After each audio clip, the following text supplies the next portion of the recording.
Thank you very much for your questions and clarifications. Actually, for me, it means you are paying attention to what we are discussing. And so on the issues, matters legal, issues related to Section 69, Section 44, and the issue of the interim orders that we've just been advised. I think our legal counsel, Mr. Oye, is here. He will be in a position to address. Let me address the other issues that were raised in relation to use of KISII. The first question was regarding the issue of SD cards.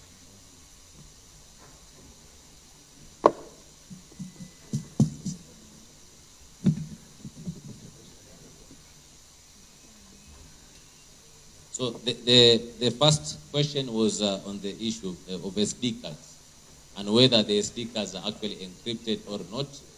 My answer to that question is yes. The SD card is the information that resides in the SD card is encrypted, and therefore, if the SD card is going to be lost, nobody can be able to access that information unless you have the decryption key. So then the information actually inside the SD card is actually secure.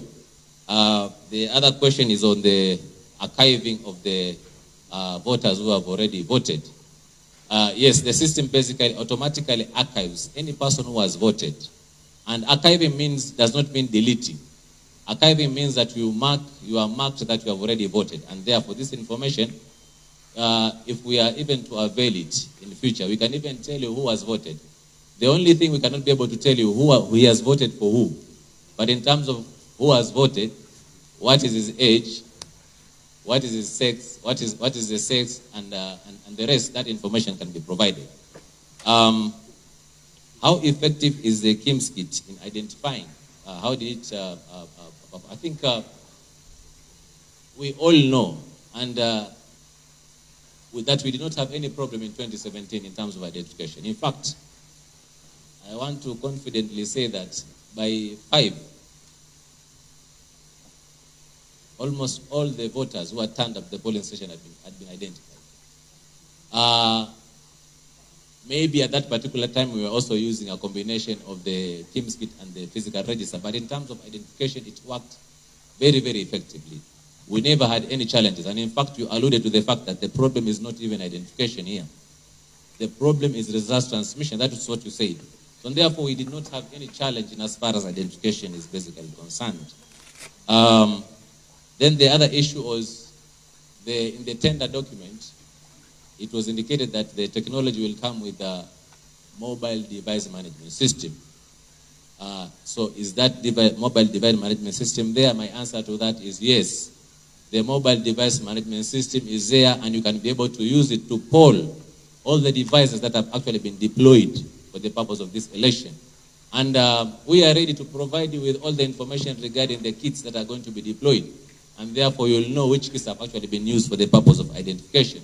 And not just identification, but also later on, they are going to be used for the purpose of results transmission. Then the other issue is regarding, are they going to also be real-time? There's going to be real-time connectivity or not? I wanted to restate the fact that I said that for the purpose of identification, the KISII is going to work offline. But remember, the KISII also has got 2 SIM cards. The primary SIM card and the secondary SIM card, which is basically the backup. This KISII, in order for the MDM to poll them, they must also be accessible to the device.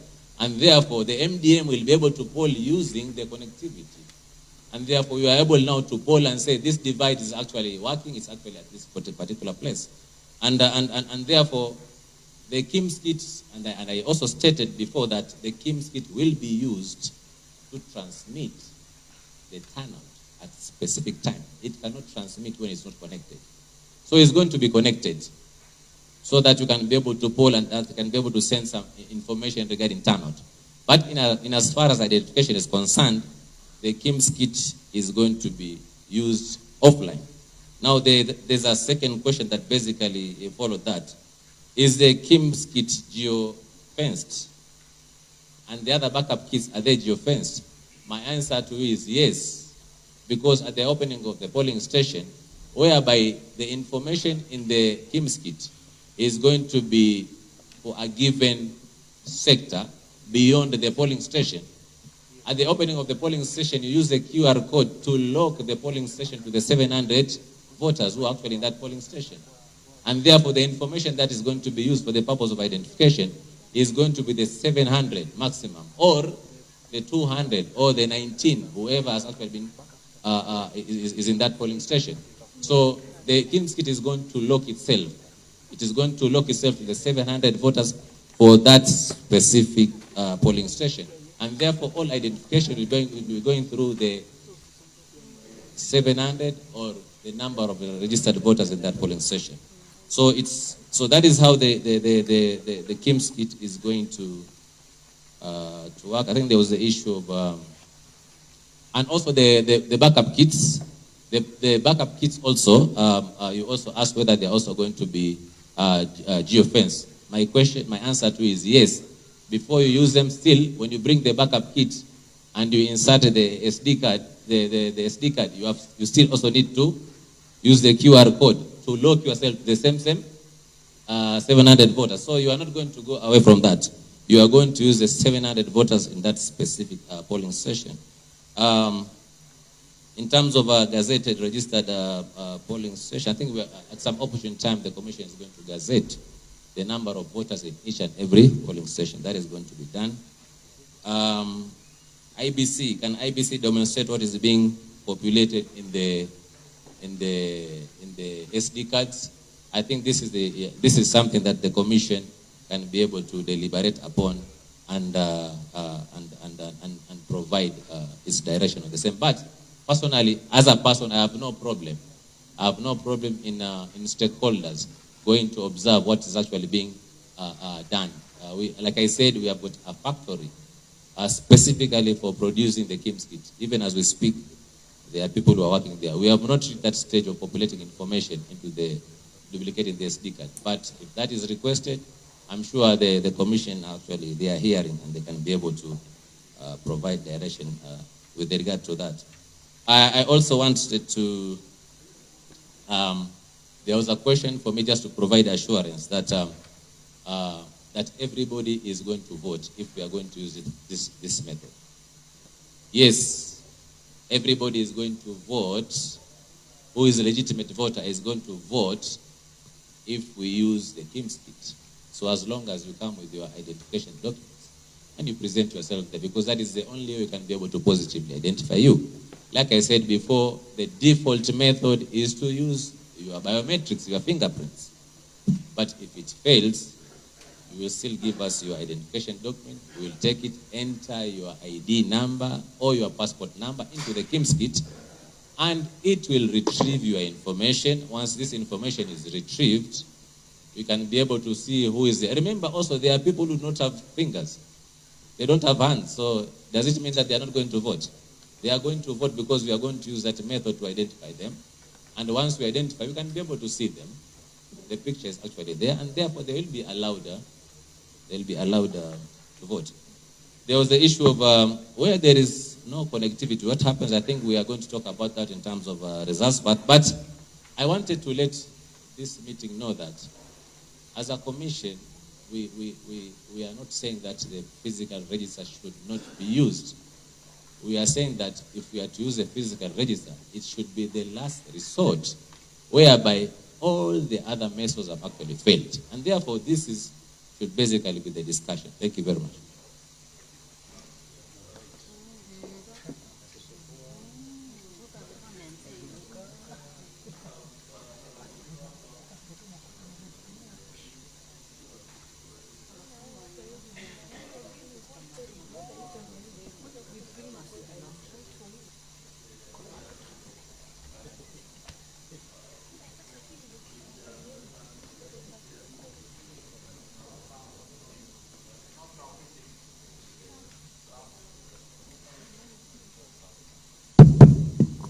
Yes, Sorry, I see the media is on this side.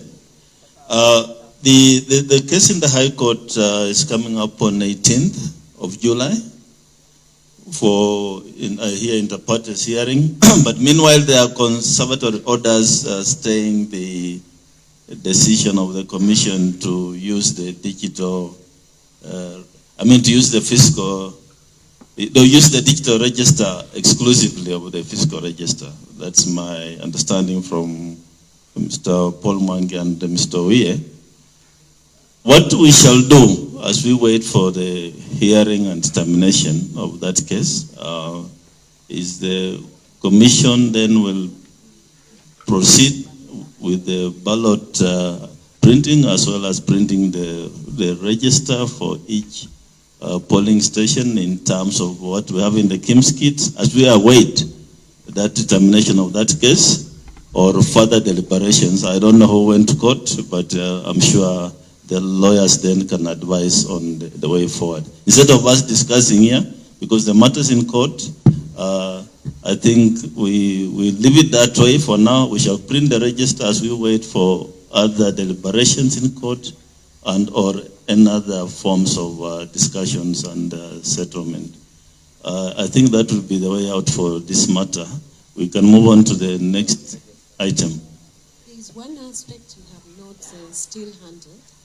The issue of whether you can allow accountability and verifiability of the content that is being loaded, whether the Commission is open enough to allow political parties to observe the process of what is being loaded into the KIMS kit. Yes, I got your question. I thought the CEO attempted to answer it. We have a factory where we are processing the KIMS kit. We can ask the presidential candidates to join me on a tour of that factory. You'll observe what's happening.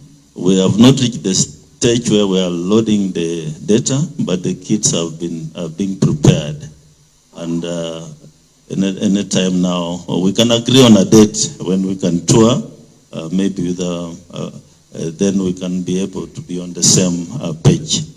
I think that would be good for transparency of the process. So, presidential candidates or their agents, that's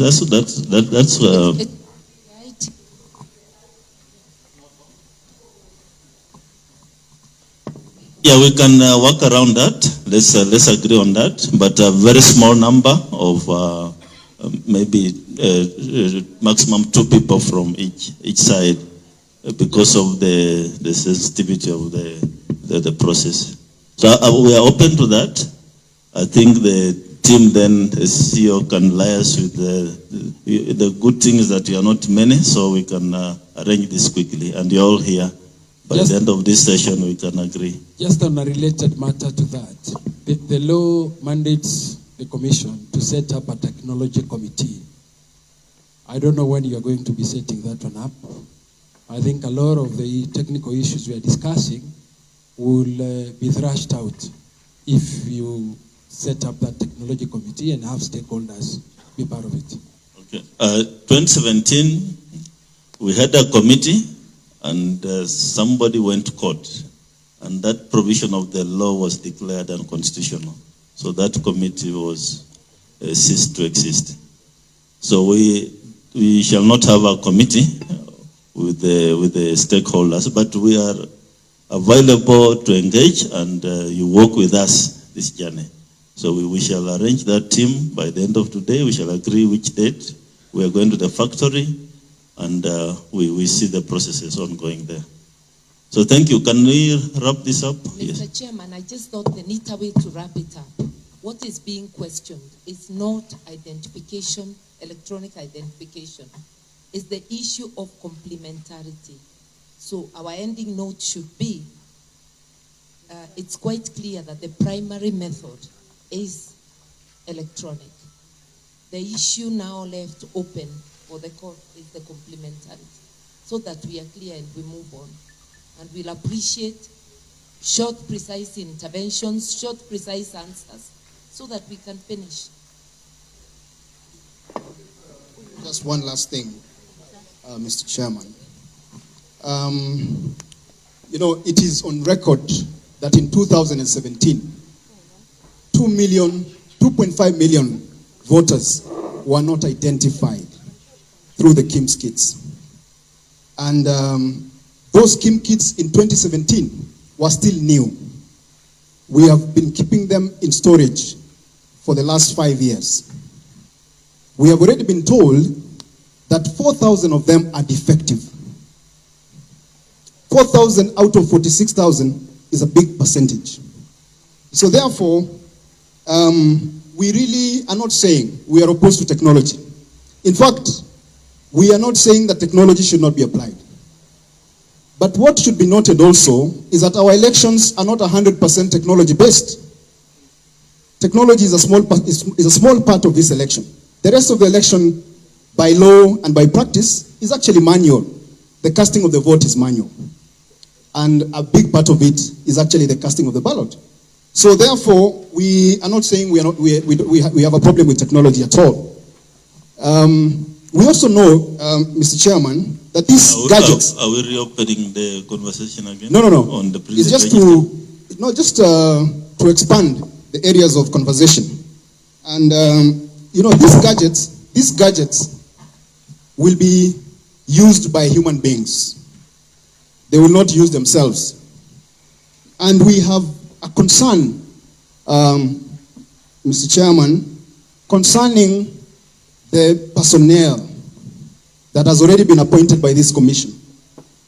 That concern was expressed by our presidential candidate in his letter to the commission on the 5th of this month.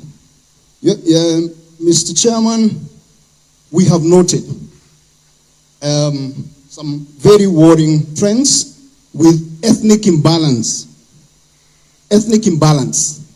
of returning officers both at the county and at the constituency level. This country, at least 50 ethnic groups. But we have noted that out of 47 county returning officers, nearly 10 are from one community. Out of 47. Can I give some direction here? Out of 200. What you are raising now is a totally new issue, which we have no problem discussing, but I thought we need to move in a structured manner. Let's finish with the agenda of the day, then we can address that issue. And I remember addressing it in the correspondence between Asmio and ourselves. We can revisit it now and make clarity on it.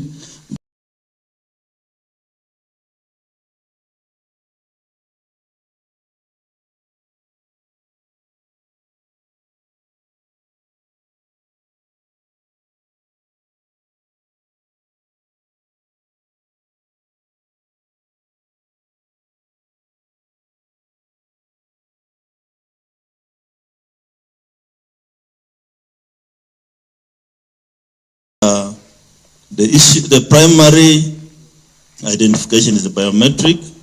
The commission will prepare the registers because we don't have time to wait for the outcome of the court. We shall run out of time.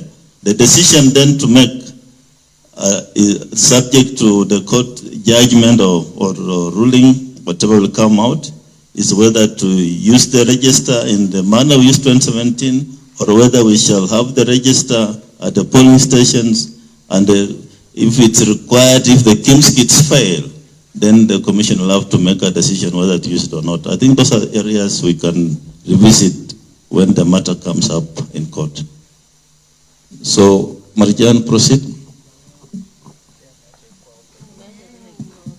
I'm trying to move this meeting forward, and I know we have the ladies and gentlemen in this room, we want to run out and start seeing your voters out there, so we don't want to be here the whole day.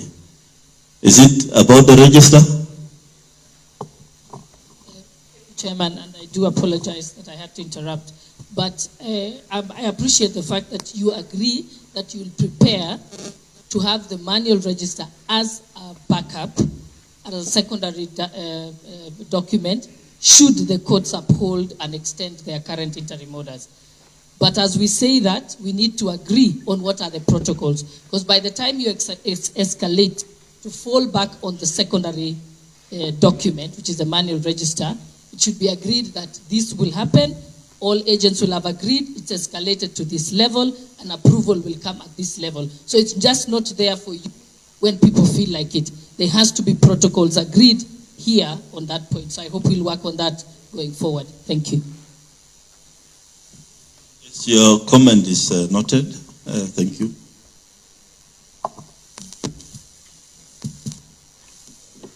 I wanted somebody to project the...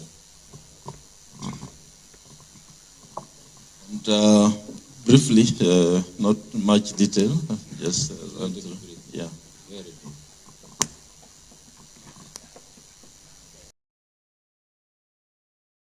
Thank you very much. So, it's about the results part. So what normally will happen after voting has been done,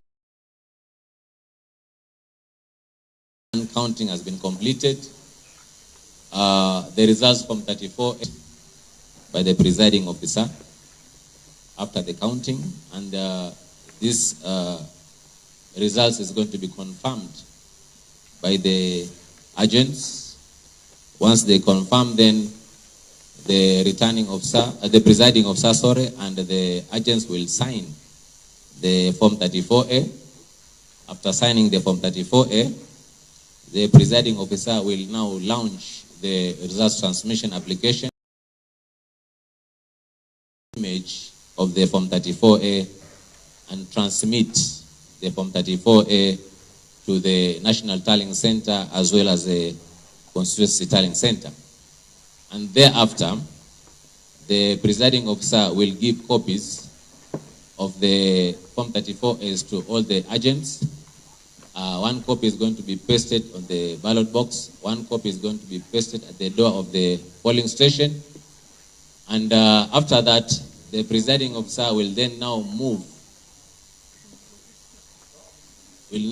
physically with the physical documents, that is the Form 34As, to the Constituency Tallying Center.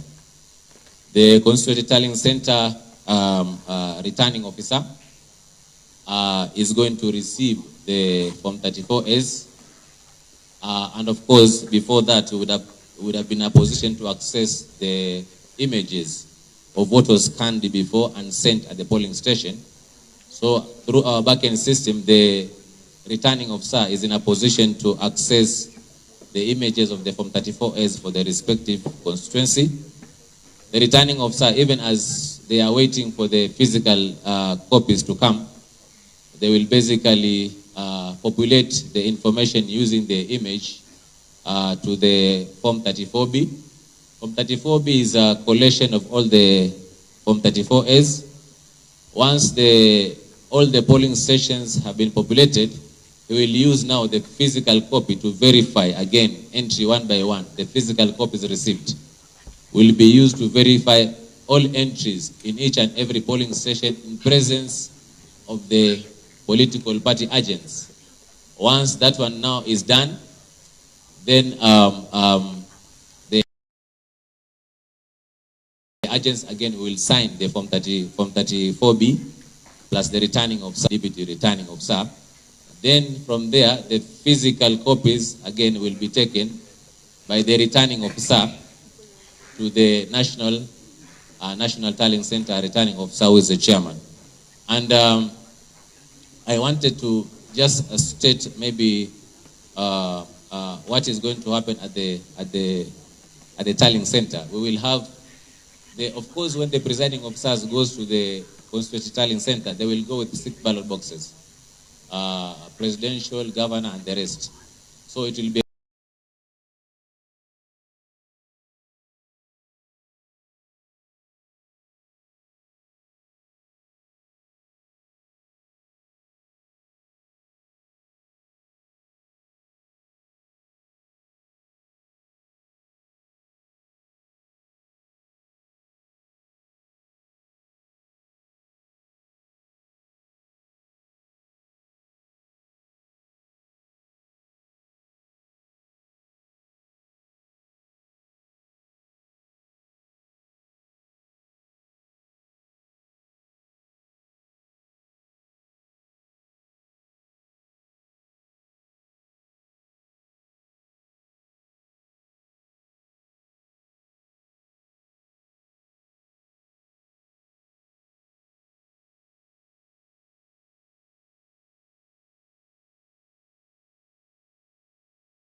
all the entries of the polling stations using the physical Form 34As, and after verifying all of them, they will now be able to prepare Form 34C. Of course, as they do that, they pay attention to any errors that may actually occur. These errors are going to be recorded.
And it was taking for information to be transmitted from a polling station to you. I think we would like to know what effort has been made, or whether you're going to be doing another simulation that includes the comments we had made.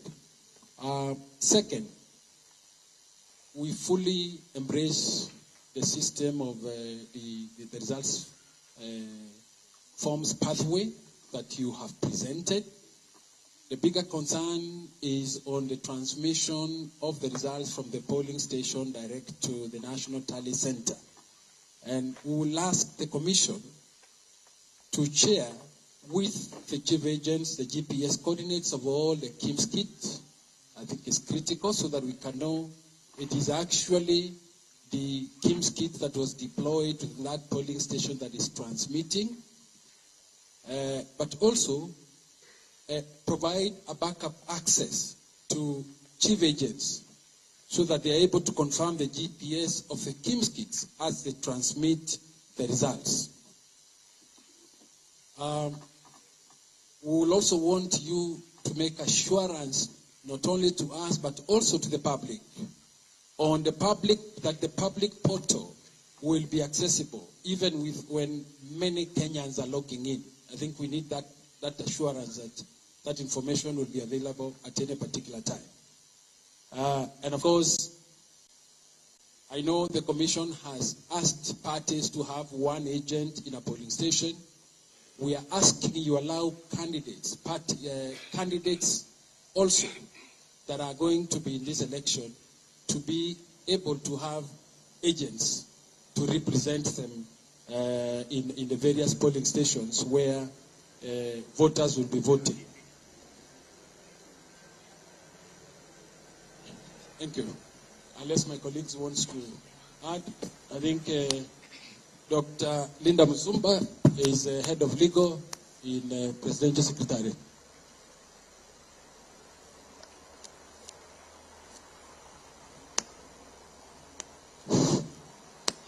Chair, I don't know whether you can hear me, but during the 2017 petition, the question arose about the presidential, ballots, being more than the others, and then the issue arose that if we're going to get 2,000, let's say, votes in a ballot box for presidential, that we shall get the same number in the others, so that we don't have a situation where ballot papers in the presidential are many more than in the other boxes. We just wanted that accountability mechanism to be explained. Thank you.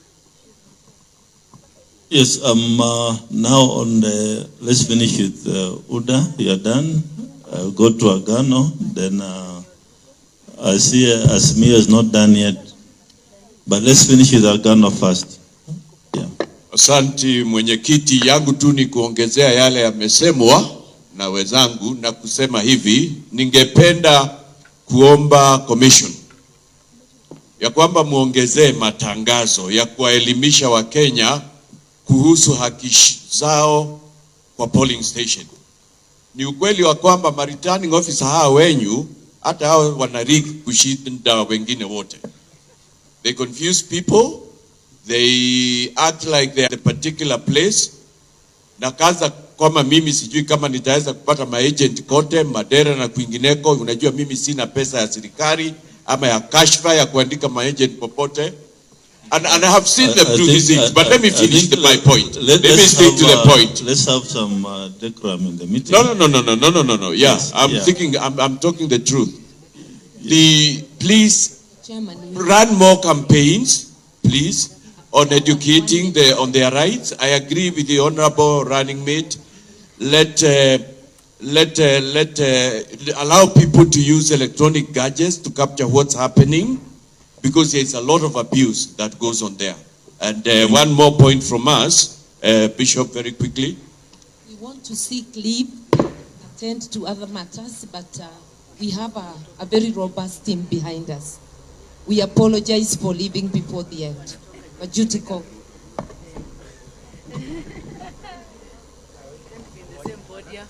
Yes. Thank you, Chair. My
and you said you will have an access to a portal.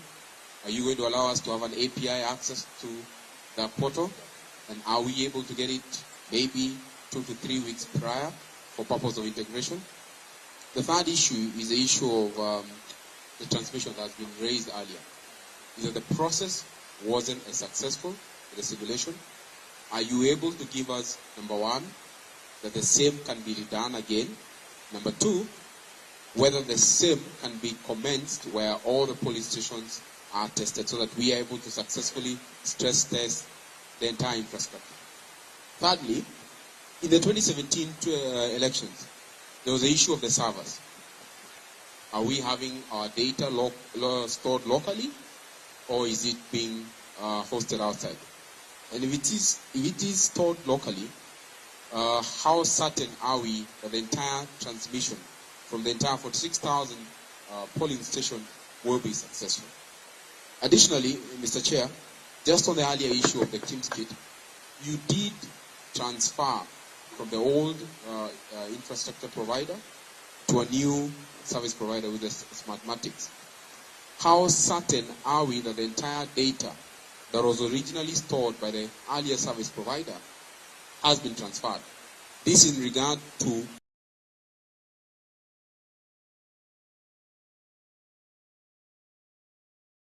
it was not successfully done, it was not successfully ported. And in that issue, if it was successfully ported, are you able to provide us a data destruction certificate from the earlier service provider, guaranteeing that the entire data that was originally stored by them has been destroyed so that the new service provider has access to them? And finally, Mr. Chair, the data will be transmitted from each of the polling stations through a secure connection. How secure is the entire connection? Because earlier the CEO alluded to the fact that the transmission or each of the KIMS kit will remain offline until the time of connection. So technically, any KIMS kit can be able to transmit, because technically it means that if the KIMS kit are not necessarily online, the issue of geofencing is not there. The CEO talked about each of the KIMS kits, because what is geofence technically is the SD card, but not the actual hardware, which should be restricted to operate within a given area. So what you have locked within each of the polling stations is the SD card, but not the actual hardware that we expect should be locked. Because if you don't lock the specific, we have information that about 4,000 KIMS kits are lost. So technically, you're saying that anybody can walk in with any KIMS kit and be able to have access to the same. So provide us that update at least, so that we're able to be sure of that. Then finally, the connectivity issue, Mr. Chair. Just for a second. We are saying that each of the polling centers will provide an image. I mean, the capability of each of these networks transmitting more than 24 GB of data within any given time, owing to the fact that every one of them will transmit data at one given hour, will be impossible. In the last 2017 election, the biggest challenge was that the data was transmitted at the given time and was text data. This time it will be image data. So if our infrastructure cannot have the capability to host this data on real time, we'll have a serious crisis. There's a possibility that your data centers will not support this capacity, and we would like the same done with an actual testing. If the last testing wasn't successful, can you show us by a demonstrable test that is actually going to work? Thank you, Mr. Chair. Lastly, Roots Party. Yeah, thank you, Chairman, for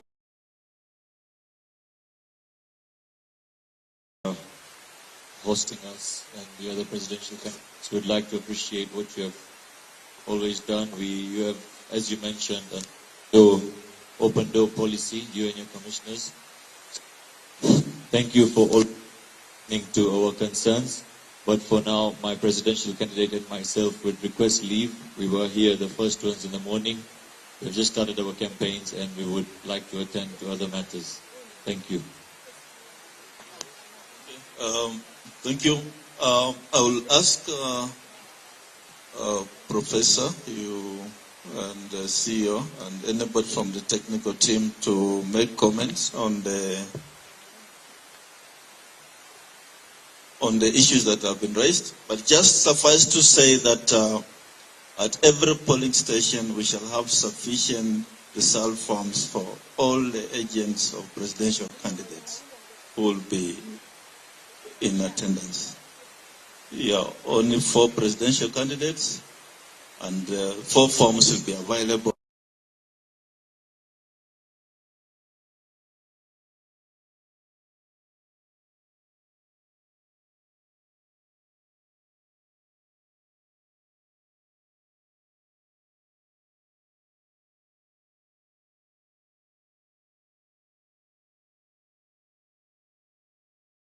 Tabulate your results, come to the National Tallying Center with your results, so that we compare what we have and what you have. That's what we are saying for transparency purposes. So Professor Marjan.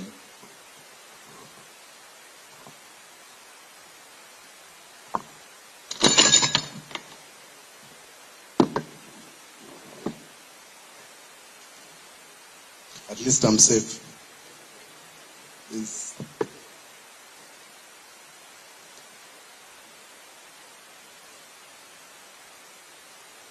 There are a number of issues. I will only respond to some. I will leave others for my colleagues, including the CEO. The starting point is the issue of kicking out of PO, of agents by POs.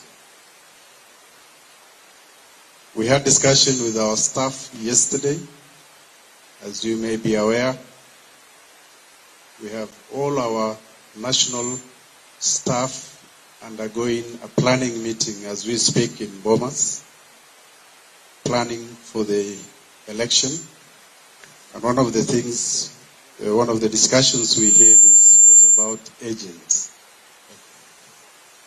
It is not the intention of the policy to kick out any agent of any political party or candidate. And if the allegations of agents being kicked out, then the commission needs to be alerted, the presiding auction manager needs to be alerted so that action is taken against those POs.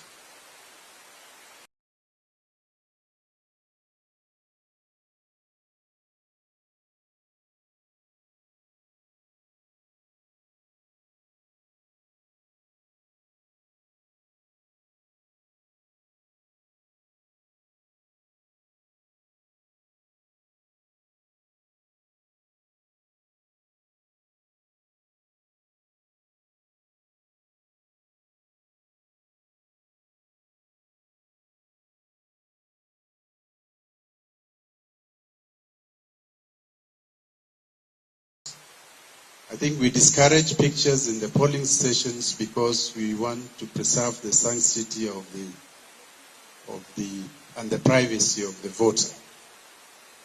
And if this can be done in a manner that does not expose,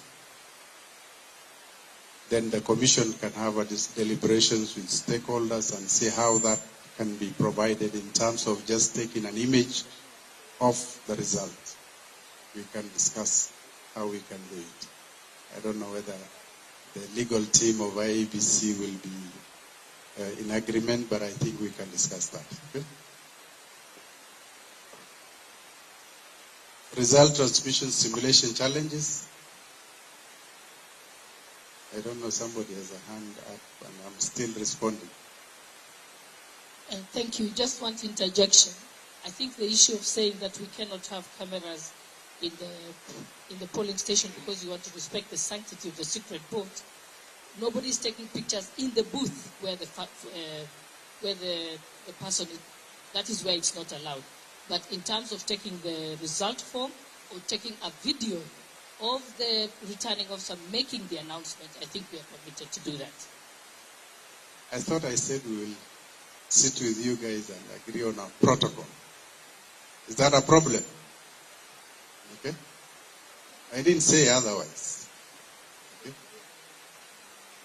In terms of results simulation, of course, it was a simulation, and a simulation is to test.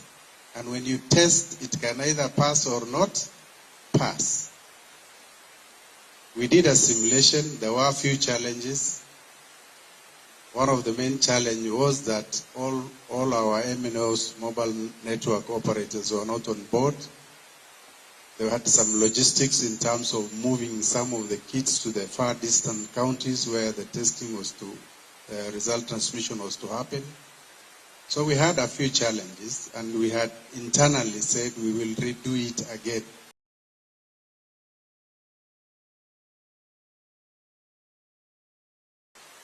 And so when we are having learned lessons from that, the challenges that we had, so we will advise you accordingly.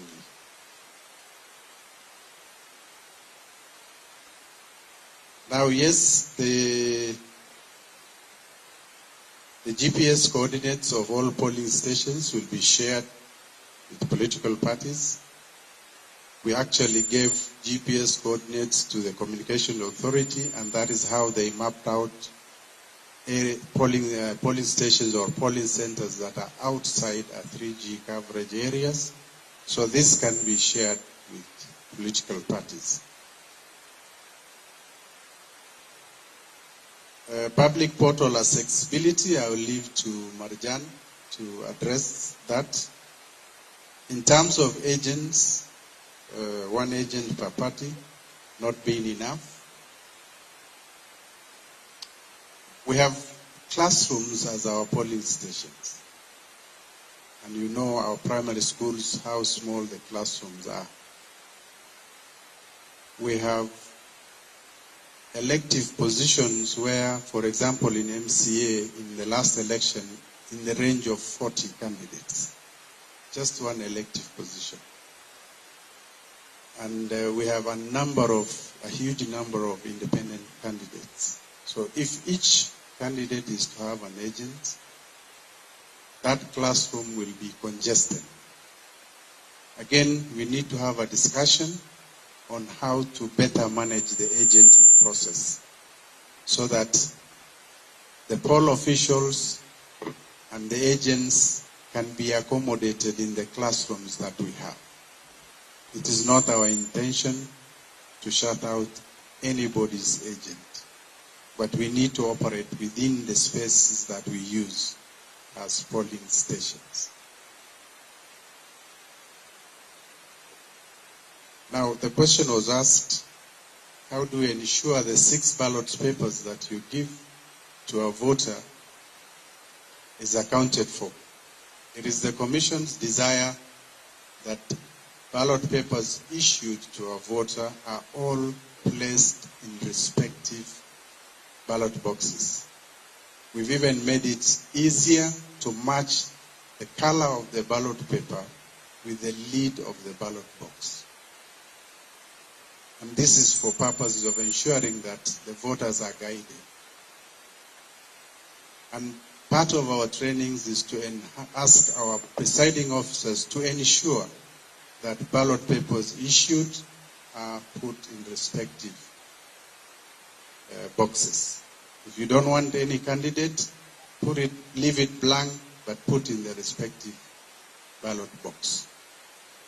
But sometimes the reason earlier on when we were discussing the issue of the register, the reason why we are saying putting more emphasis on the digital register is because when there is this manual register, if in that particular locality is a stronghold of a particular, for example, presidential candidate, and if they cannot agree on the other seats, at least they agree on a presidential candidate.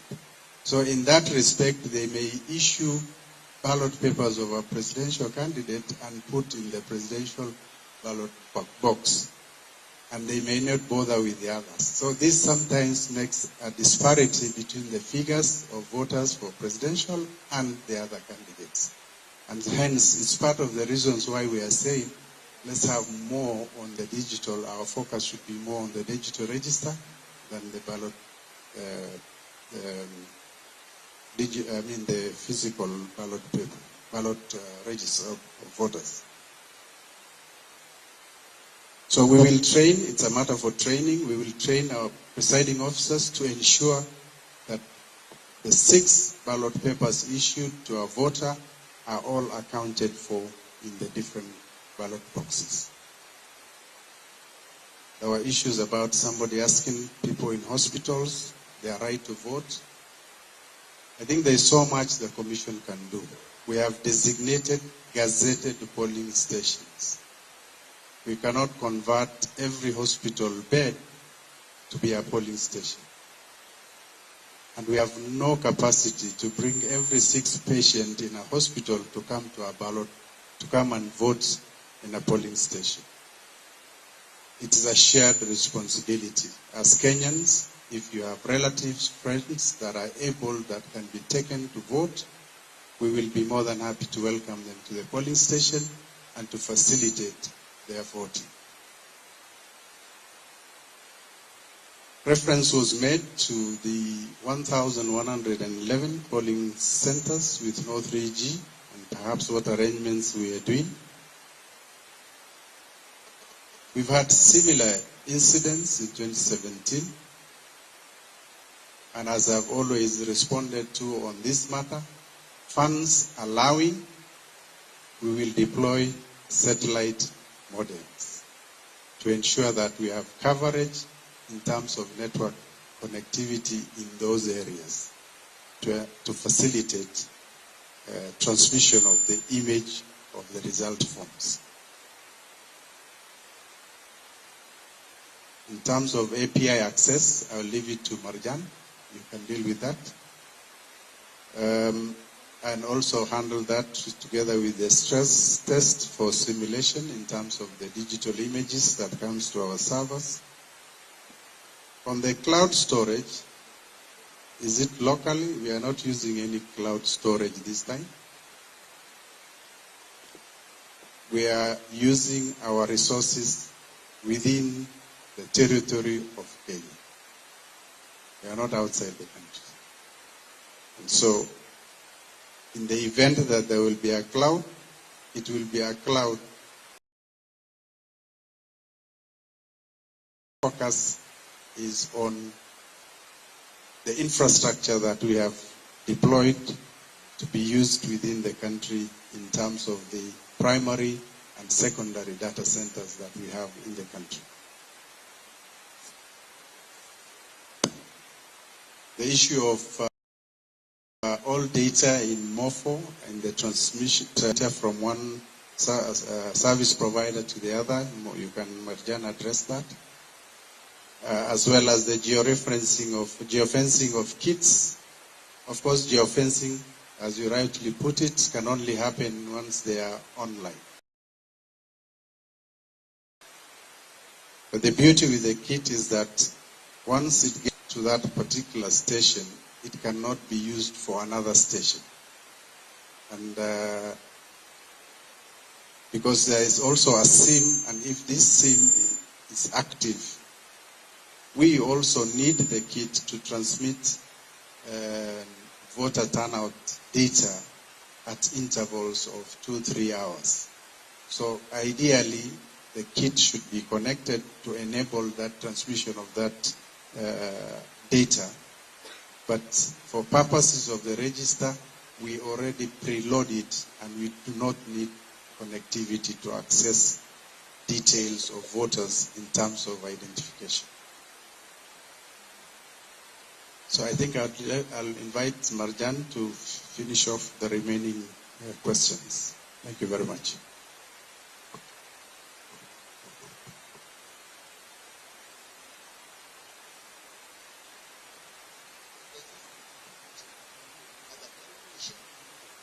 Question of presidential ballot. Regulation 83 requires that, the Regulation 83 requires that the presidential term is announced fast. That's the rule. But then there is the issue of when what else if the presidential ballot which is given list problem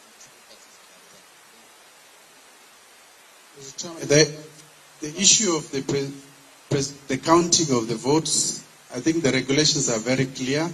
It starts with the presidential ballot box first. Okay. And so that is not in dispute. It's already part of our training program. For joining us. Now, for purposes of this session on youth as partners in Black Service. My name is Rebecca Nyankia. I work with the National AIDS Control Council. I am the program officer for adolescents and young people. So really, young people are very close. What is happening? This session is on youth, as I said, youth as partners in Black Services. And I don't know about you, but as myself, when I was 18 or 15 or in campus, I was obviously not. We have been overrun. Is it a technology failure?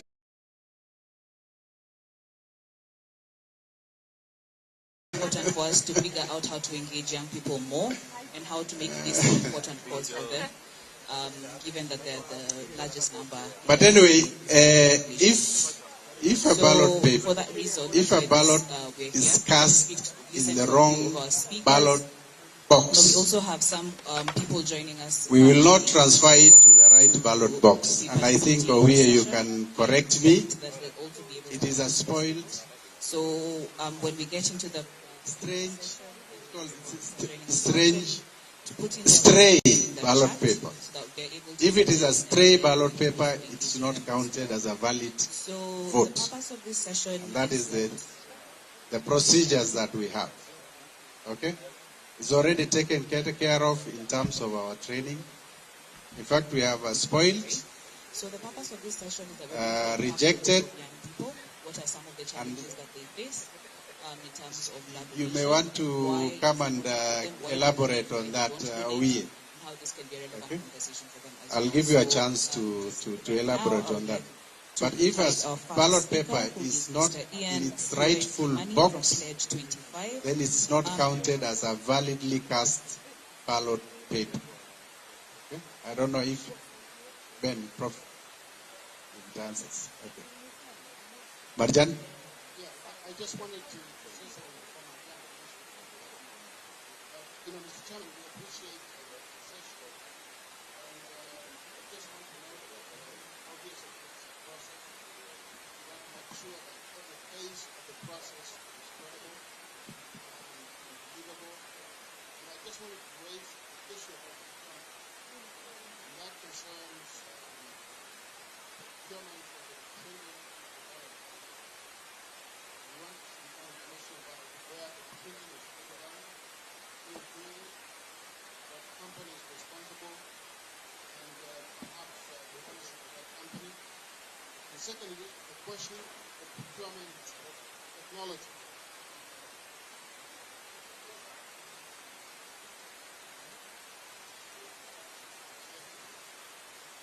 Okay, can you hear me now? Can you hear me now? Oh, you can hear me now. I'll stand up. I just wanted to say, Mr. Chairman, that we appreciate the process of this conversation. Obviously, we appreciate that the election is a process. We want to make sure that every phase of the electoral process is credible. One area that concerns us is the question of the printing of the ballot paper. We want to know who is printing the ballot papers, where they are being printed, and we want to make sure that their custody is secure, and we want to make sure that you can assure us how that security will be given for the ballot papers.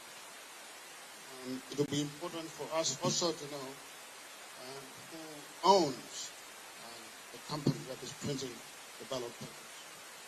Secondly, it's a question of technology. We understand that Smartmatic is a company that is registered somewhere in Panama, is providing the technology. We'd like to know, again, ownership of the company, the connections with the company that people in this country may or may not have, so that we can be sure that the procurement process is transparent. I think you'll appreciate our concern on this issue. Thank you very much. Thank you. What I would like us to do Prof, what I suggest we do is let Marjan complete the first set of questions, and then I'll invite you, Professor, Chair of the Election Operations Committee, together with the two commissioners, Justice Nyangaya and Commissioner Masik, recently traveled with a team to the company where ballot papers are being printed. I think then you can share some insight on that after Marjan is done. Okay, sir, thanks. Marjan, before Marjan, we come. Well, you want to read from there? Oh, okay. Thank you, Chairman, for the opportunity. But I would like to pass the same to our ICT director. We have got a technical director, ICT, who is here. And I would want him to address himself with the issues that have been asked technically. So please, Mike, come forth and deal with the issues that have been raised.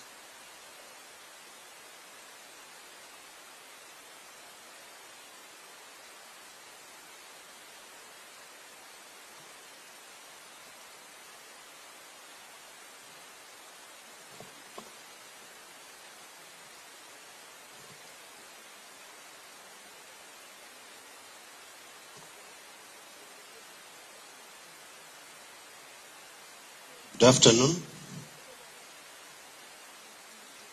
I'll go through the technical questions that were asked. The first one, simulation, that there were some issues raised in the last meeting. It was not user-friendly. Have we addressed? The answer is yes. We've been working with the vendor since 9th to improve on some of the features. For example, it was not clear in each county, in each constituency, how many results had been received so far. That will become more clear in the new version we are working on. Number 2, assurance that the public portal will be accessible. I wish to confirm again, it will be on the public internet, accessible to the media, observers, and the general public. In addition, we are working on the API. Someone asked when you'll have access. We understand you need time for integration of the API. We are working on this, and from next week, we're going to start engaging with the technical representative of all the major political parties, the presidential candidates, so that they understand the technology we are using. We work together on technical issues like API, so that they are ready as well to prepare themselves. As the chairman said, if they want to do their own parallel tallying. I've answered on API. Data migration. There was a question on what assurance that we've migrated and deleted data from the previous vendor after migration to the new vendor. The fact is, we have not deleted data from the previous vendor because that data remains reference. We do not want to delete its reference and will be retained until we maybe at least 3 years, because it is a reference data that we paid for. So there's no need to give you evidence of deletion. We have not deleted it.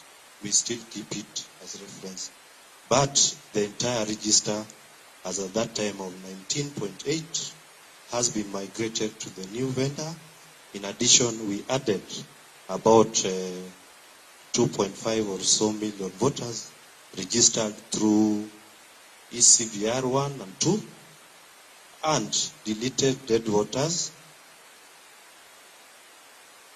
and people who had registered with fake documents. And as the chairman announced, the register now stands at 22.1 million voters after all that is done. The last is geofencing. Geofencing of the tablets.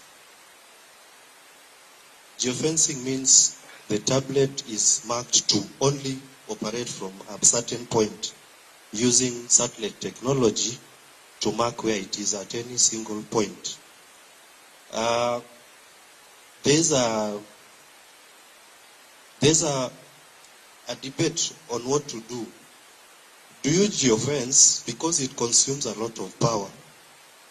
Do you geofence and use so much power that you cannot, as a result, work with the kit the entire day, transmit result, transmit logs? Most of these kits, we expect them to work for at least, I think, 12 hours. So we decided to select that instead of geofencing, we keep entire serial numbers of all the kits, and we assign each kit to a specific polling station. This data will be shared with all the political parties before the elections, so that you are able to verify post-election or during the polling that the same kit that was used, the same kit that we shared is in a specific polling station is where it's supposed to be. I realize your concern here was that you are saying 4,000 kits have been lost and can be used to transmit spurious results. This cannot happen. In the security we have deployed in the new system, and indeed even in 2017. Before, in the production facility that you are going to visit, you are going to see that the servers that will receive results will address your concern that there are 4,000 kits that are somewhere which can transmit results. Secondly, I wish also to clarify that we've not lost 4,000 kits. We bought 45,000 kits in 2017. We have tested all of them. About 41,000 of them are working. 3,000 are not working, and they are available for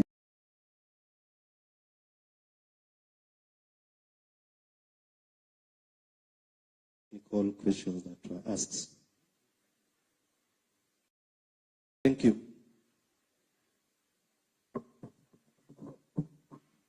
Yeah, thank you, Mike. Prof, the issue of the ballot paper factory. Thank you, Chair. The ballot paper printing farm, Professor Mutua wants to know more about it. We also wanted to know more about it as commissioners because we are not involved in the procurement process, as you may know, as commissioners. And therefore, the commission directed that my committee go and inspect and see and quality assure on behalf of the commission and the people of Kenya that we have the right firm doing the printing of ballot papers and other statutory forms for us. I went with Commissioner Nyangaya. Maybe you stand up wherever you are. I also went with Commissioner Masit.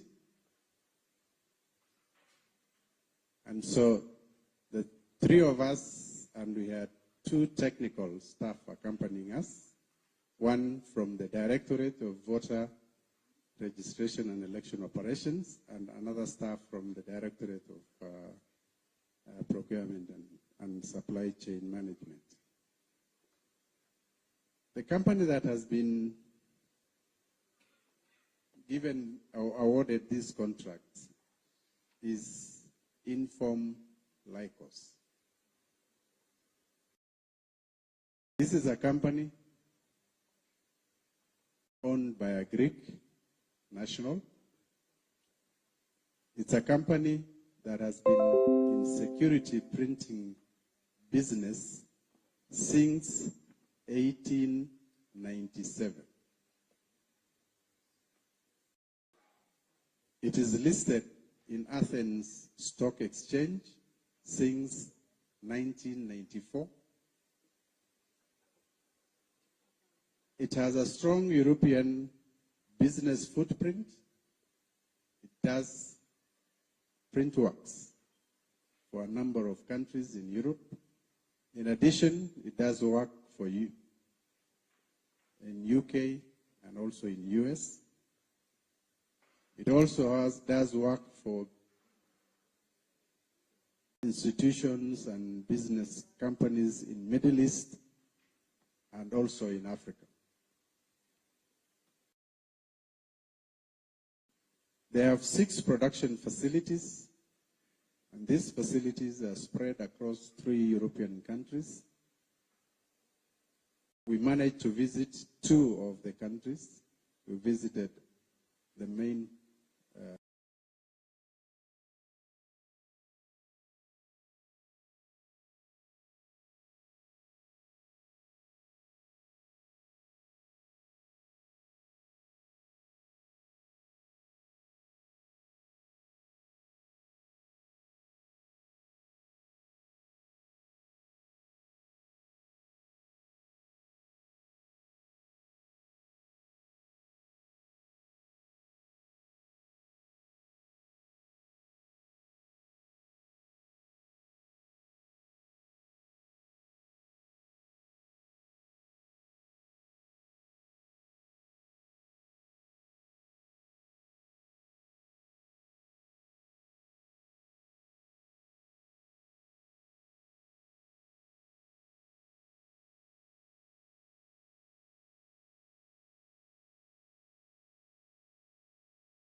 For 1,400. Arranging a meeting with the technical teams from the 4 presidential candidates on the issues of technology and the visitation of our factory. So that is being done, and also other issues which we may not exhaust here today, then can be discussed in our follow-up meeting next week. We may not be able to exhaust everything, and because we also understand the other schedules. Thank you.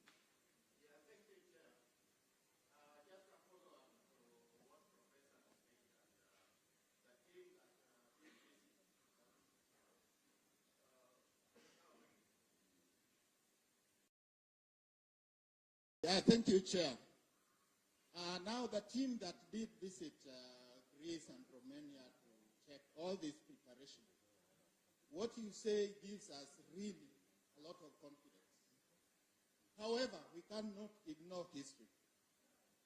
This is the firm that in 2019 was linked to the postponement of elections in Nigeria because they were unable to deliver on time.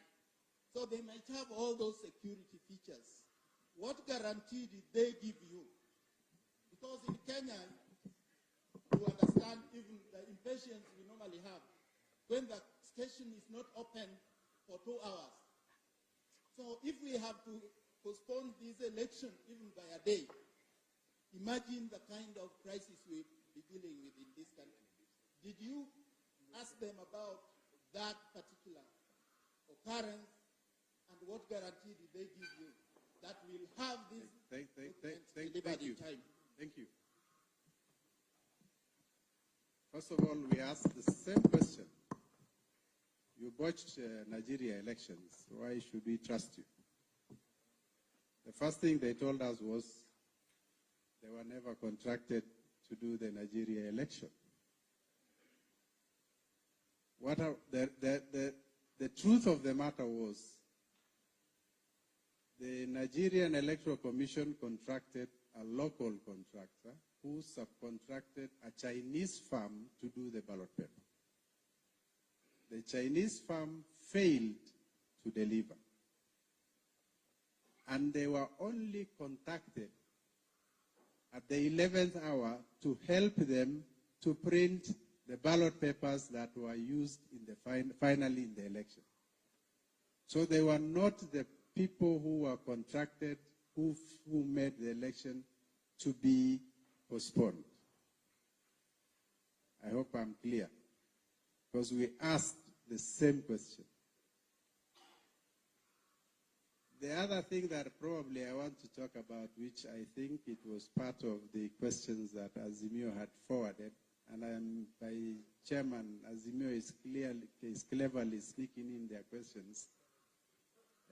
Instead of waiting for a formal response in this forum, I didn't want to stop you from entertaining them. But one of the things is about the security features of the election ballot papers. I sometimes joke with my colleagues from other EMBs in the African continent that our ballot paper, the Kenyan election ballot paper, has more security features than some monetary currencies of some African countries. We have 8 security features on our ballot paper.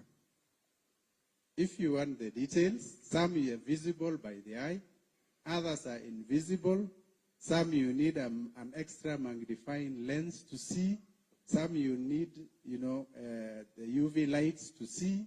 So there are all manner of security features which we can discuss with you, with your teams when you visit us. So our ballot paper, in short, is secure. If you want more details, we'll share with you when we meet the groups, especially when you are going for the factory visit. We can have a discussions around the exact features. We are also cautious not to kuanika nje alafu mnaenda kwa mahali ingine mkatengeza vitu zenu, si ndio? Thank you, Prof. I want us to give closing remarks. I'm aware there are many issues, but we can't exhaust them today. My proposal is that each of the candidates, presidential candidates, should have a technical staff of 2 to meet with our technical staff and deal with the issues that we have not covered here. Number 2, we received a letter from Smeo yesterday. We are going to respond to each and every issue you have raised. And also, because there are matters of public concern, we shall share that with the rest of the candidates and the Kenyans at large. And so, we cannot exhaust this meeting issues today. Yeah, yes, yes. I just want to... I want to... I'll give each team a chance to say something, but go ahead. You had given us an assurance, Chair, that you'll give us an opportunity to raise the issue of the personnel of the Commission. So if, Chair, you could allow me, all these things we are talking about, this exercise will have a human element. The Commission has already recruited returning officers both for the county and for the constituencies. It has also deputy returning officers for the constituencies. Chair, we have noted with concern that there is a great tribal imbalance, ethnic imbalance in the composition of those returning officers. If you want the details, Chair, Kenya is a country that is made up of at least 50 communities, diverse communities. But when it comes to the returning officers at the county level, 10, nearly 10, because there are 8 from one community. And that community has a presidential candidate in this election. By comparison, the next community that has a candidate in this election at the top level only has 4 returning officers at the county level. Chair, we have also noted that at the constituency level, when it comes to returning officers and deputy returning officers, we're talking about 290 plus 290, 580. Out of 580 key personnel at the constituency level, we have nearly 100 from one community. I have the figures. Can we answer? Yes, I have the figures. I have the data. I have compared, even with the strength of these communities when it comes to the population of the country. That I'm talking about that is leading is not the community that is leading in terms of the general population, but yet in every aspect they have at least double the number of personnel. Chair, you will note that these returning officers are the ones who are recruiting the actual personnel that will conduct this election at the polling station level. That is the real theater of operations for this election. And therefore, if we have... we have understood you. Yes, yes. And lastly, on the same issue, we are already receiving complaints. We are already receiving complaints from some of these places where these officers are deployed. We are talking about KISII, we are talking about Busia, we are talking about Bungoma. We are receiving complaints from the ground that the recruitment of presiding officers is not going, is going in a very skewed way. And therefore, kindly address that. These concerns will be followed by a written document. Thank you very much. So, do you wait for the written or? No. You can respond. Yeah. We will still follow it because I've not expressed everything that there is to express. Because Thank of time. you. Thank you. Prof, you want to say something? But as Professor speaks, I don't think there's any institution in this country which has the face of Kenya as does have. But Prof, go on with it. And right now we have officers in Bomas, The face of Kenya is in Bomas, but Professor... Thank you, Chair. The reason why we said we wanted to meet in camera is because some people get excited with camera. This is to politicize this Unless function. you want to give me a right to respond. Excuse me, you have asked a question, I do will not have a right to Do respond. not attack my character. I'm here, I can defend I myself. want to respond to I the can defend question myself. Do in not my attack own my manner. character. Okay? Some order, please. IEBC recruits personnel in this manner. When there is a constituency position, the recruitment is locked to the constituency. There are 290 constituencies in Kenya, which therefore means recruitment is based at the constituency level. The DRO, the Deputy Returning Officer, the Returning Officer are both recruited, and their ID must read they come from born and brought up in, or born in that constituency. This is to ensure we have the face of Kenya in the commission. When we have a county position, because we devolved our functions in 2017 when we came to office ourselves, we started the county manager position. The first criteria for employing somebody as a county manager or a county accountant or a county ICT or county supply chain is your ID must read that county. The Commission has moved away from using temporary returning officers more than a decade ago. For anyone to insinuate we have just recruited ROs based on skewed tribal affiliation is misleading and wrong. We recruited our staff, some of them as far back as 2012. They are all permanent and pensionable staff of the Commission. In 2017, when there were by-elections all over, the Commission had a disciplinary process, having called all returning officers that had issues in their constituencies. We dealt with them. And the reason why we moved away from temporary ROs is because we want people who are on permanent and pensionable terms, who in the event something happens, they have a lot more to lose than just the 2-3 months they are hired. If you go to Bomas of Kenya today, there are 890 personnel of IEBC on full permanent and pensionable terms. They are the ones who are going to oversee the election. They oversaw the election in 2017 and in 2013. Let's not politicize the staff of IEBC.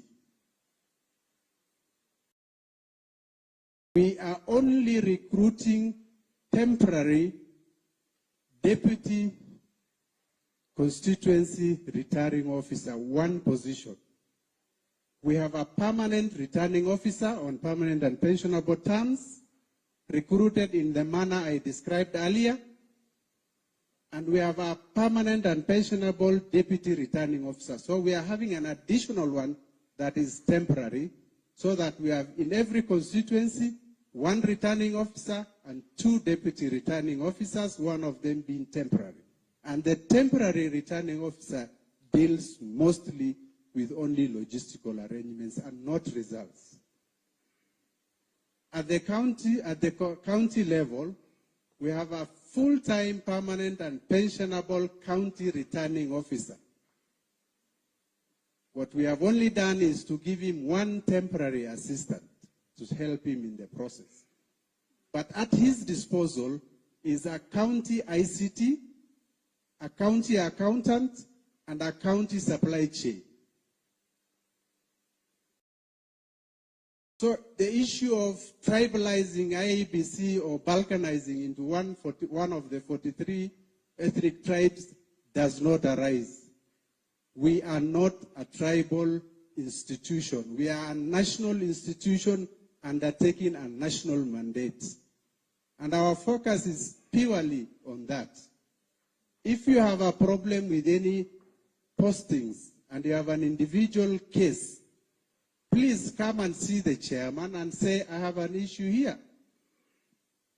And we will deal with it. But criminalizing and giving an impression that the commission is only serving one ethnic group or ethnicity is wrong. We will not entertain that kind of, judgments by anyone. Our staff, we will defend them as much as it has to be, because we want them to be nationalists and to serve this country, regardless of where they are posted and whom they will be serving. Thank you, Chair. Thank you, Prof. All the tribes of Kenya work for IEBC, including the smallest tribe. So, if you have any data to the contrary, share with me. There was a hand here. Has your issue been addressed? Yes, Professor. Thank you, Chairman. My name is Kithure Kindiki. On behalf of the UDA and the Kenya Kwanza Coalition, Mr. Chairman, we want to state that we have full confidence in the Commission and the returning officer of the presidential election. Mr. Chairman, thank you for giving us this opportunity. We have been represented here since 8 o'clock, and we've been updated that our team has raised most of the issues that we wanted to raise. I only require, now that the presidential candidate is here in person on his behalf, you allow us 3 minutes, which I will share 2, and one member will share 1, and we'll finalize our submission. The Chairman, we will be writing to you formally later today. I hear our counterparts, our competitors had also written to you. There's a new group. We'll also be writing to you later today on the number of technical issues and operational issues which we think need to be addressed urgently. The one thing that we'll request in that letter is an urgent response, because we only have 4 or 5 weeks left and we need to be ready.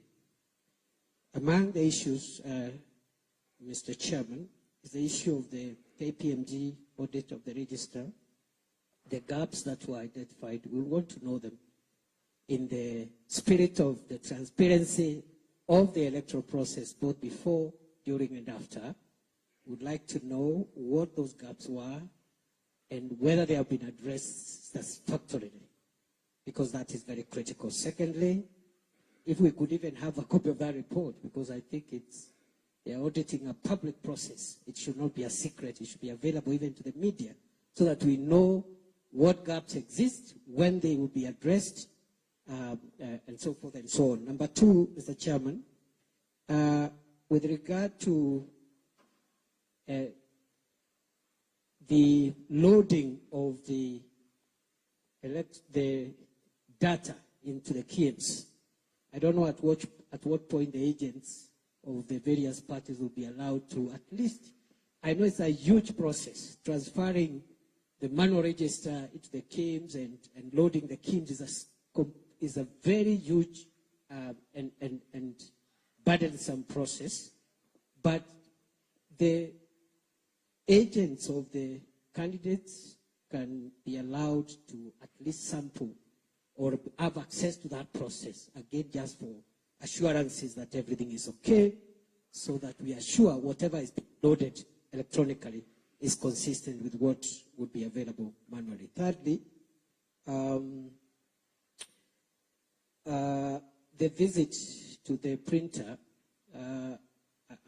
I think also should be, of course it's our business to organize, but we need facilitation from your side in terms of timelines, so that we also arrange for visas and tickets for our team who wants to go and see and visit the plant, and maybe synchronize with our competitors, so that we are getting on the commission with separate visits. Thirdly, we are a bit dissatisfied with the response the Commission has given on the issue of geofencing of the KIMS kits. Extremely dissatisfied. We raised it in our letter, we'll say why. Because the fact that you have said this KIMS kit, serial number this, is assigned to a polling center this, is not enough. Because the transmission of results can take place in a nearby forest and still within the same location. So there is need for the place where that transmission will take place to be controlled to the best possible location in terms of georeferences. Finally, we have a general issue on compliance by the players in the presidential campaign with the electoral code of conduct, which every candidate signed. We've seen incidents of inter-party violence and intra-party violence. We have had an incident in Jacaranda where our rally was disrupted violently.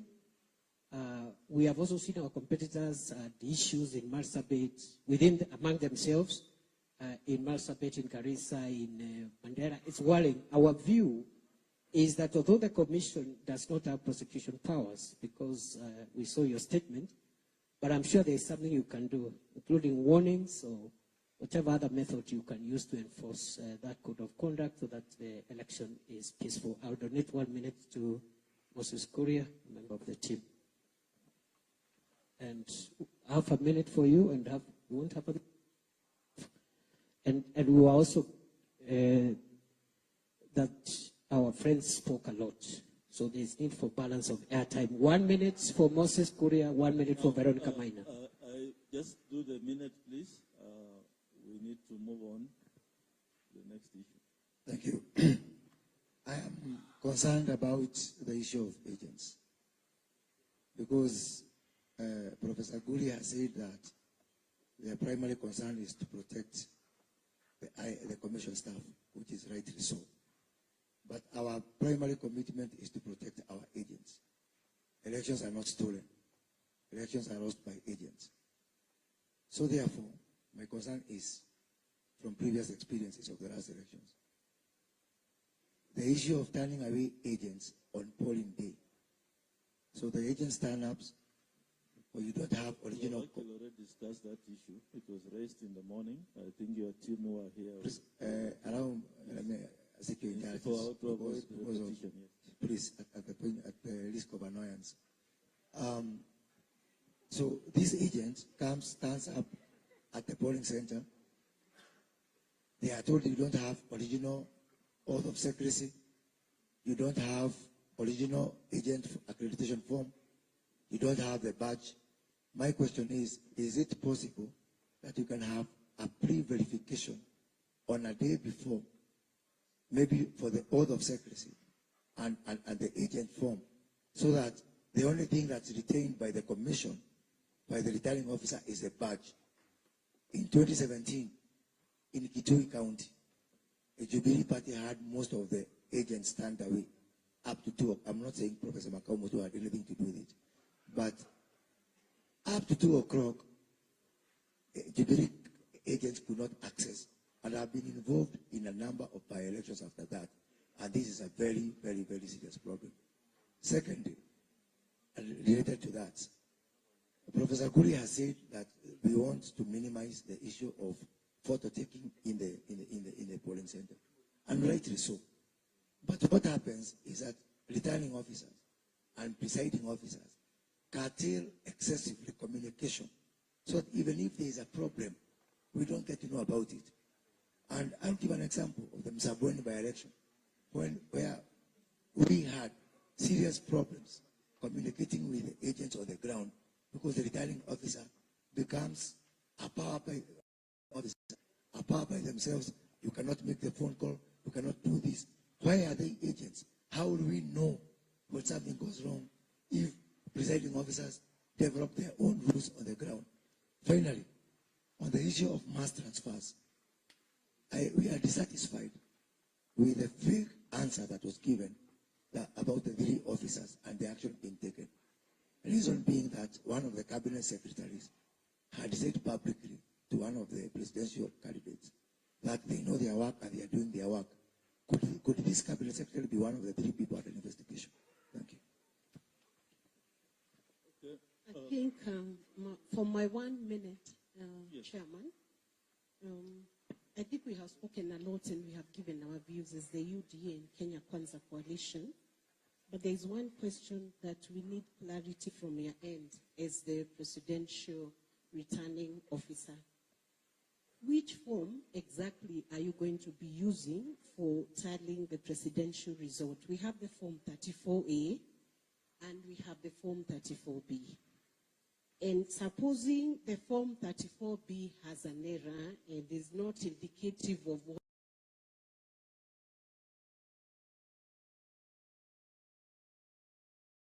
happened at the polling center, the Form 34A, which forms are you going to tally the presidential vote if you're tallying center at the polling center?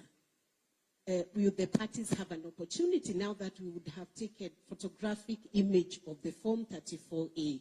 Will we have an opportunity to relay information to you so that if during the transmission there is a problem with what is being transmitted, it's exactly different from what was the real form from Form 34A? What is the commission going to do? Without overemphasizing what has been raised by Professor Kindiki on the electoral code of conduct that was signed by all candidates. Chairman, we did a letter to you complaining about Jacaranda. You did respond to us, but through the media. Our concern is this. Candidates are tweeting and saying they're the ones who are in control of certain kiosks that have been meted out in places like Jacaranda. Why wouldn't the commission take action against such candidates, including suspending or expelling them or removing them completely from the race? That is the only way you can send a message. We still don't have a satisfactory answer from your end. Thank you. Yeah, thank you. Let me say a few things. And I'm happy you say you put some of these things in writing, so we shall adequately respond. You wanted to make closing remarks?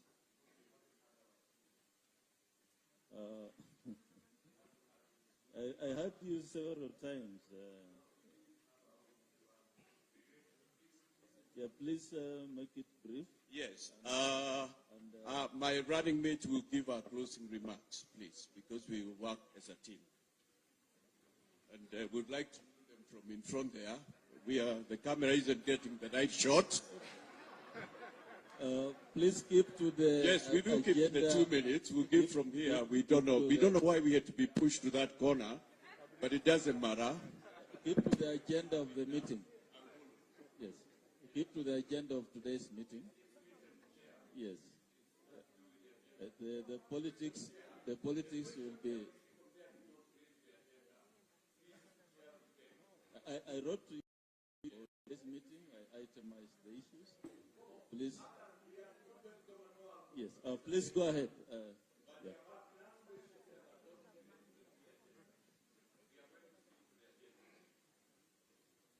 Thank you, Chair, the commissioners, our competitors, and everyone else. Ours is a closing remark that is brief.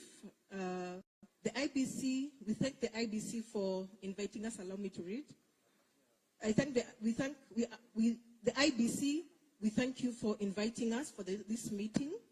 It has been very useful. I reiterate our earlier position that the support for electronic voter registration, we are for that as option A and option B. In our manifesto to be launched in the next few days, we support, and we still insist we are supporting, the ICT technology. I am in it, and I know it is possible to have credible elections dependent on ICT. IBC, Mr. Chair, you have done a good job, and anything borders intimidation, don't allow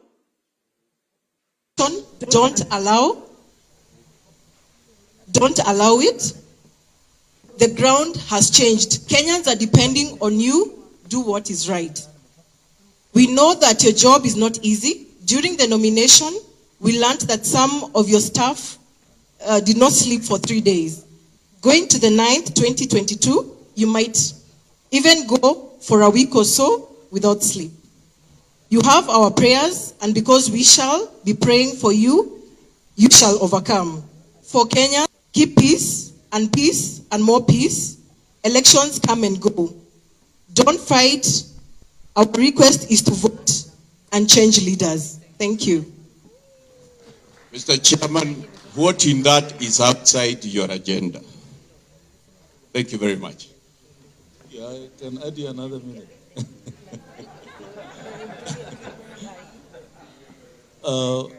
Okay.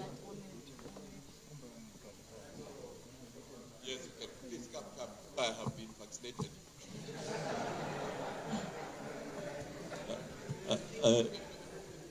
I believe those are closing remarks. Yeah, thank you very much, Mr. Chairman. First, let me apologize for coming late. It was not intentional. You're aware, we had gotten an earlier communication that this meeting would start at 11. And unfortunately, our Secretary General called us last night that there was a change of time, and we had already scheduled a meeting, so I apologize for that. But having said that, I would request that in future, we should at least give us maybe 3-4 days notice of the actual timings, because you understand, Mr. Chairman, every minute counts when you are a few days to the election. Secondly, we have participated in elections. This is not different from all the other elections we participated in. We believe that the IEBC has built sufficient capacity to handle this election. All we want, Mr. Chairman, is what you're doing. Engagement, continuous engagement. We will continuously engage you, engage your technical team with our technical team. And sometimes when we criticize, it's not because we have any issues. It's because we want the right thing. You know,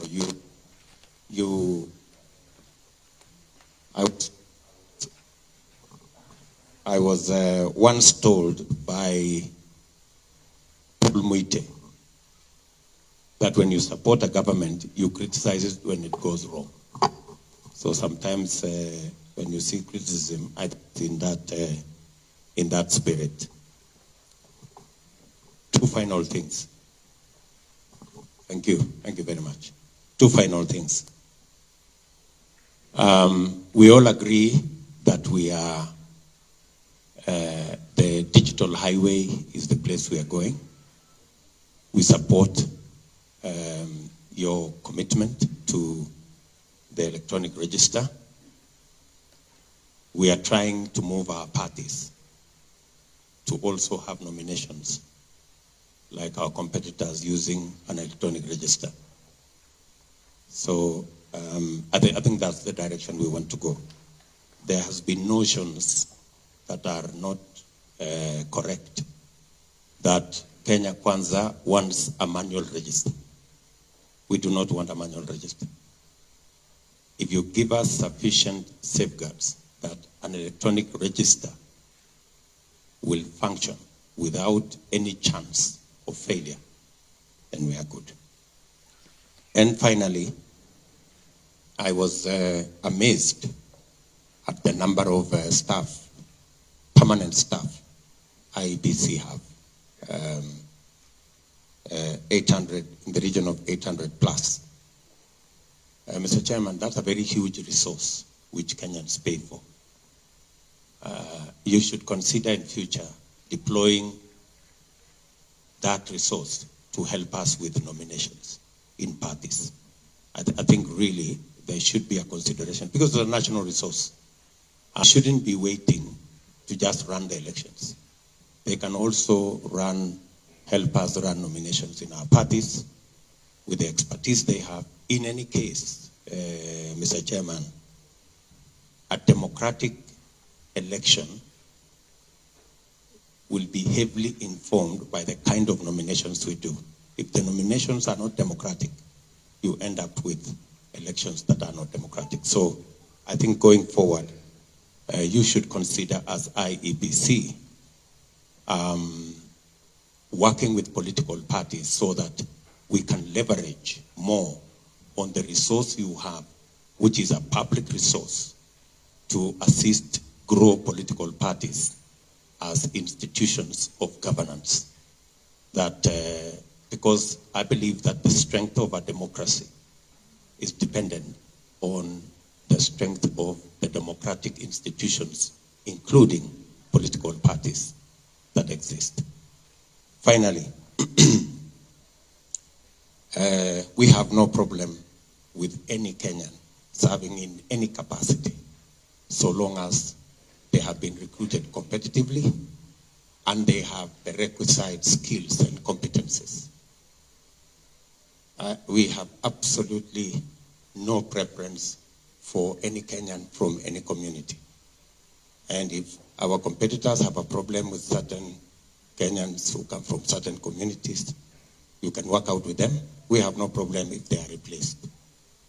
But we want every Kenyan to be given a chance, and the measure should not be ethnicity, the measure should be competence, whether they are competent to do whatever it is that they are doing. I am on record, Mr. Chairman, saying that even if my competitor's brother was the chairman of IEBC, I would have no problem, so long as he is competitively recruited. Thank you very much.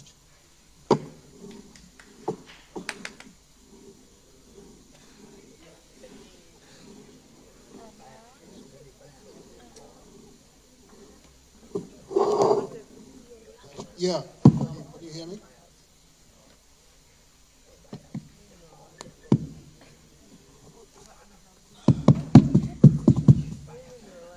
I'm sure that the president has been vaccinated, so there's no risk. Let me say, Mr. Chairman, that we, as I said earlier, we appreciate very much you.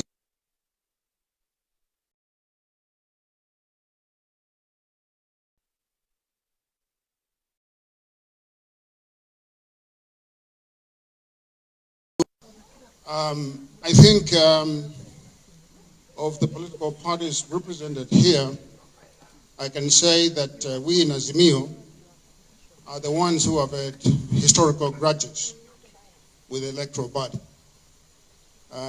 Previous to yourselves, there was the ECK. We had issues with them. I know that it's no secret. You know we've had issues with this commission before, the courts of AJAABU. But I want to say that we hope and trust that this time around that things will be different. That's why we are here, to communicate with you, to dialogue with you, to fellowship together so that we can have this election be a credible election that Kenyans can accept and the world can celebrate. We have raised many issues, Mr. Chairman, and I think we've been in constant dialogue with each other over the past few months. We've written letters to you. We just want, and the Commission, that when we write letters, would you please respond to us as quickly as possible, or at least communicate with us so that we can know when to expect a response. I just want to say that the issues that have been raised by my colleague here, Mr. Saitabao, about the ethnic imbalance in the Commission, these are not, light issues that should be taken lightly. I think you'll be providing, evidence of the questions he's raising. I hear what the Deputy President is saying, that he has no issue with Kenyans. And of course, we do not have issues with Kenyans.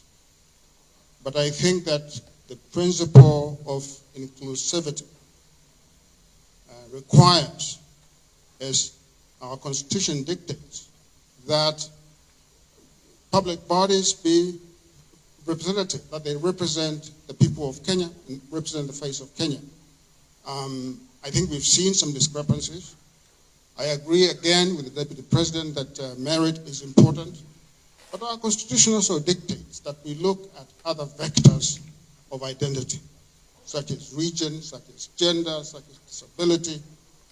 All these factors are important when you are constituting a public body like this one. So I think we shall be giving you the information that we have, and we hope to dialogue with you. We do not want to assume bad faith until we get your answers.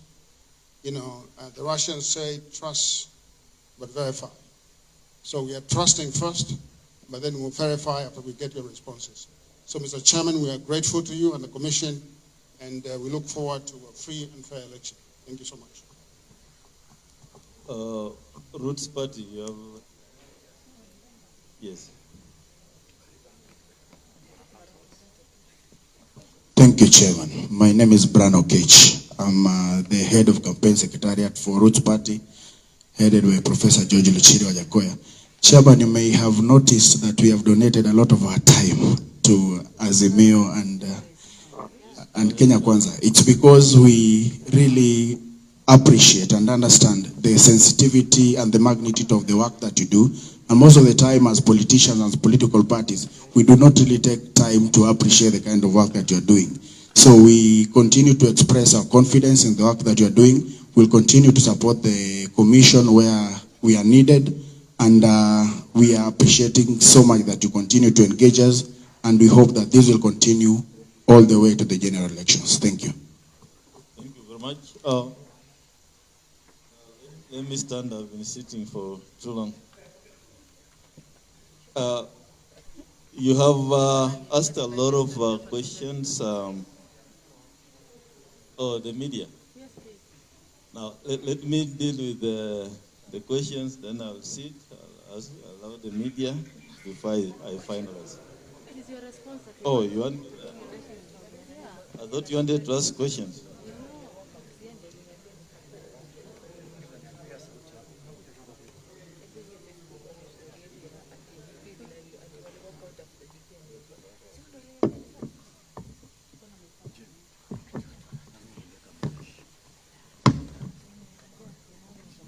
Yeah, thank you.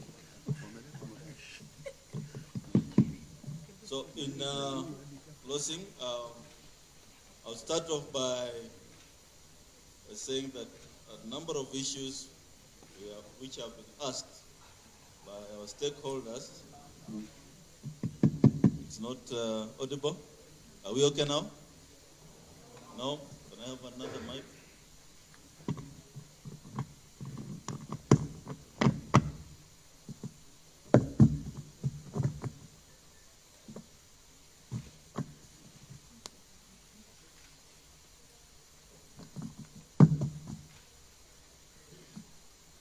Are we okay?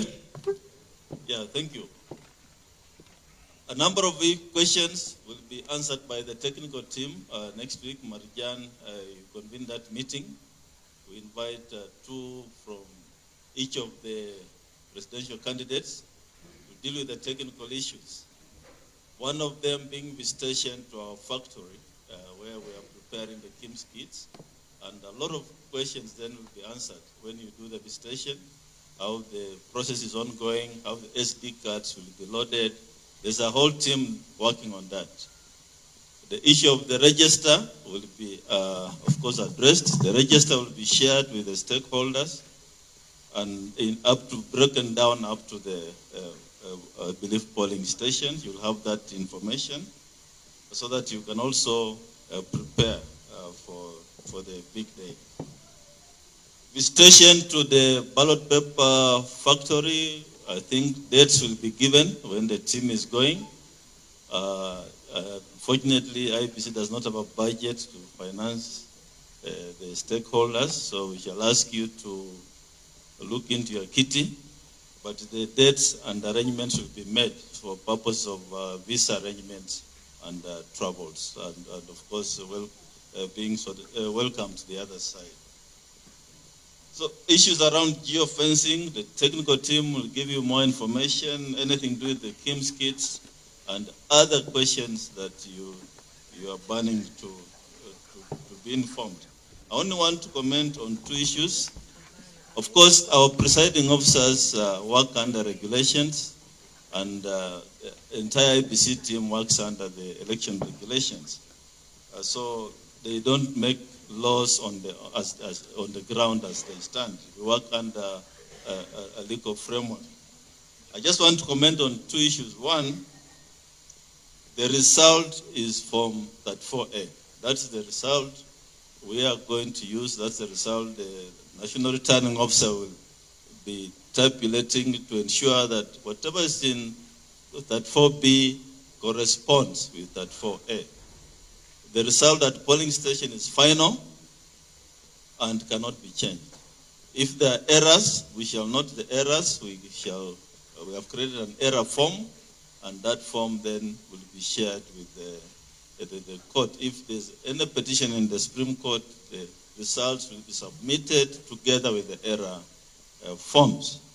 What we are saying this time round is, candidates, please have your agents at polling stations. Agents get copies of the results, and you can then share with whoever is managing the candidates. And when we meet at Bomas or at the National Tallying Center, let us then compare notes. The commission will have the results. If you have any issue with the end of the results, point it out. The agents will have, the commission will have, the media will be having those results, so that we move this process smoothly. And the commission has result forms, will be printed. Our result forms also have security features. So don't bring us any form. It's a serialized, it's printed. We shall only look at the forms which we know are genuine forms. So don't bring us a form which doesn't belong to the commission. So together, if we work together, I think we shall then deliver a believable, as Professor Makau says, you say trust. I think we shall have reached that level beyond that aspect of any doubt. Code of conduct, candidates, political parties, you signed the code of conduct. In 2017, the commission enforced the code of conduct to the fullest. We had 71 cases. We heavily fined individuals who breached the code of conduct. We disqualified 2 of them from participating in the elections when they failed to pay the fines. This time round, we gazetted the election date on 20th January and commenced then the code of conduct, but one of the individuals went to court, and the court made a judgment that the commission's code of conduct enforcement committee is unconstitutional. Now, that then took away all the teeth the commission has to bite on any misbehavior as a result of the code of conduct. The Commission's Code of Conduct Committee arises from the Constitution. Article 884 provides that the Commission shall come up with a code of conduct. So here we were being told that it's unconstitutional, yet it's a creature of the Constitution. So we filed an appeal in the Court of Appeal, which came up for hearing yesterday, and the Court of Appeal has set a judgment for the 4th of November. We all know 4th of November we shall be done with the elections. Now, what are we left with? We are told we cannot summon those candidates who are breaching the code of conduct, or political parties, or all the people bound by the code. We don't have, then the court has taken away from us the powers to issue summons. And so what we are left with is, if you write to us, you have issues about the campaigns out there, all we do is forward your details, our complaint to the DPP. That's what we are left with. And we're also left with preaching peace and telling you candidates, please campaign peacefully out there because this is our country. Don't be violent because we all care about this nation. So that is where we are as far as the code of conduct is concerned. But we shall continue engaging. We shall impress upon the DPP to prosecute. We shall issue press statements as and when events unfold and call upon you to campaign peacefully. But we don't have the powers to summon you because they have been taken away from us by the court. You are in competition. You are not enemies. And so far, as I said, I'm happy that the candidates, the presidential candidates have behaved well, except a few incidents we have witnessed. Please avoid those incidents of violence. Our team is here. Please leave your technical team behind as we go to harmonize the campaign schedules that may be clashing. We don't want any clashes of campaign schedules. You can agree. This is our country, and whatever examples you set is what the Kenyan voter down there will have to follow. So mine is just to thank you for coming. This is the beginning of other meetings we may have. For those of you who are not here, I've invited you for the national conference on the 11th and 12th of July, where all the candidates will be given some minutes to make remarks. We expect 500 Kenyans to attend the national conference, and there will be also some international speakers. So thank you very much for coming.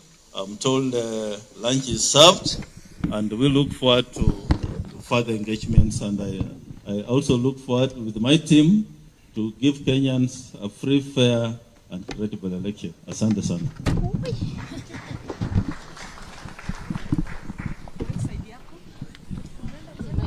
Thank you very much. The presidential candidates and their delegates, including the IEBC commissioners, will have lunch at Terrace. Okay.